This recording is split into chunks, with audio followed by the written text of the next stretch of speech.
Hey guys, welcome back to Contest Prep University. I'm Joe Klemczewski with Adam Atkinson, episode 4 in our series on readjusting your plans due to the pandemic.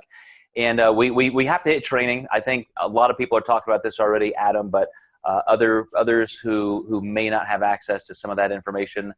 What do you do, man? I mean, gyms are closing down. People were talking about this last week. This week, it's a reality. Just, I don't know any gyms that are open. And I've been, of course, giving some advice, here, do this, do that. But when your own gym starts to shut down on you, it gets real. So what are you telling your clients? Yeah, so actually what I did, even of my diet clients got an email on Monday morning, and I just provided a list of home workouts for them to do. I said, I know that this isn't perfect, but it'll at least keep everyone active. And Ohio has been a very aggressive state in terms of shutting everything down. So that Sunday night, they shut the restaurants down. I told my wife, I said, I've got to get some training programming out tonight because I guarantee gyms are next. And I said it will be before the end of the week.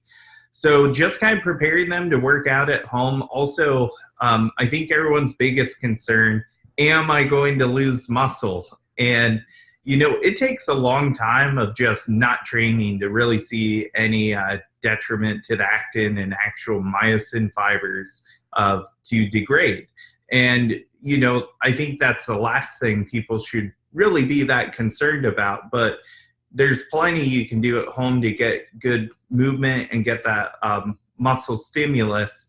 I would say if you're a strength athlete, you're just going to lose the neurological cues to really lift heavy weight in the patterns you're used to lifting.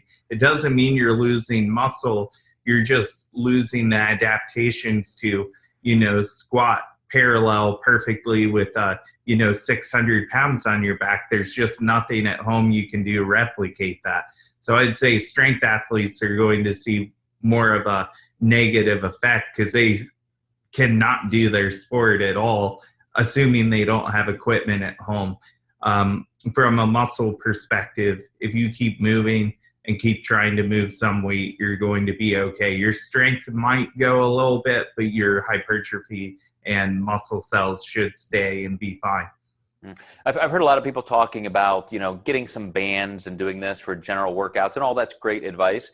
But I think we also, as competitors looking for the most muscle mass retention, we have to take a step back and say, okay, all of our workout strategy is going to change, but how can I create the most force generation possible? And not necessarily looking at different exercises, but looking at movement patterns.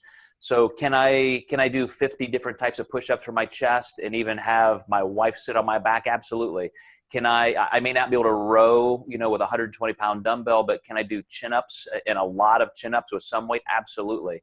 I'm not going to be able to squat 300 or 400 pounds, but can I get some weight and do single-legged squats and, work on depth and even deficit level movements training, like with a deadlift, getting deeper.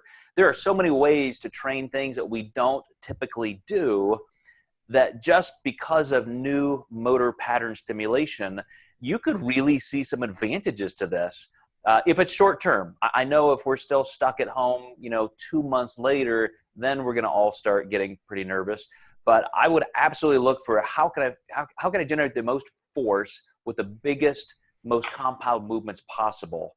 And it's helpful, man. I mean, even deadlifting. Think of what people did with tire flips. A tire flip is getting under a tire and doing an absolute deadlift with much more kinetic motion afterward. But, is there something like that around that you could do? I'm sure you're going to be looking if I get stuck at home. Yeah, what's great in my Facebook group, everyone has really been using those workouts, and a lot of people are posting pictures of what they've improvised to make these workouts work. So we've almost came together as a community to contribute as trainers ourselves. And one of my coaches mentioned a great option, which is occlusion training. And I thought, man, what a way to think outside the box, because even me writing that program late at night, I did not even think about doing that. And I sent my clients the Amazon link for those bands, and we're going to write an occlusion training block for next week. Yeah.